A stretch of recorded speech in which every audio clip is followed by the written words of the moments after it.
이 영상을 보시는 분이 20대이시고 나한테 표현을 많이 해주고 나만 바라봐주고 항상 내가 그리고 연애가 1순위이기를 바라신다면 본인 나이대와 비슷한 사람을 만나라고 말씀을 드리고 싶어요. 안녕하세요, 로이입니다. 오늘은 30대의 연애 가치관에 대해서 이야기를 해볼까 해요. 우선 이야기를 시작하기 전에 저 역시 30대이기는 하지만 오늘의 주제는 남녀 성별에 따라서 생각하는 게 다를 수도 있다는 것을 기억해 주시고 영상을 시청해 주시면 정말 감사할 것 같아요. 우선 30대가 되면 20대 때처럼 불타오르는 연애가 현실적으로 힘들어요. 왜냐하면 20대에는 온전히 그 연애에만 집중하고 올인할 수 있는 용기가 있었다면 30대가 되면 현실적으로 내 직업이나 생계, 미래 등을 생각해야 되는 것들이 많다 보니까 자연스럽게 연애에 대한 치중이 줄어들 수밖에 없다는 거죠.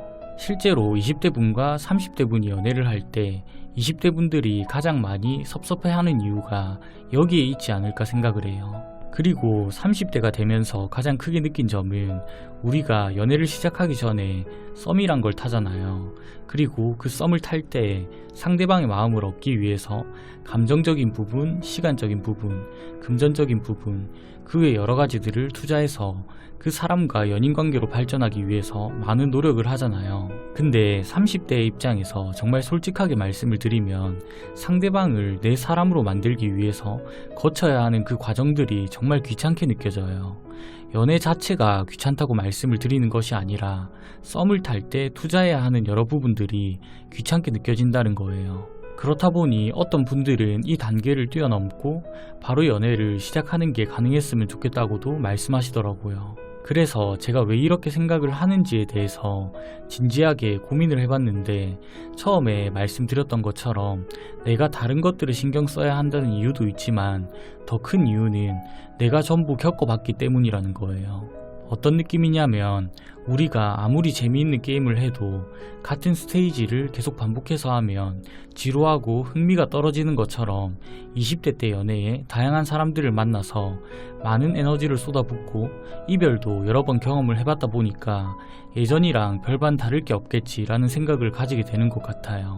그렇다 보니까 20대 커플의 연애와 30대 커플의 연애는 온도차가 확연히 차이가 나는 경우가 많아요.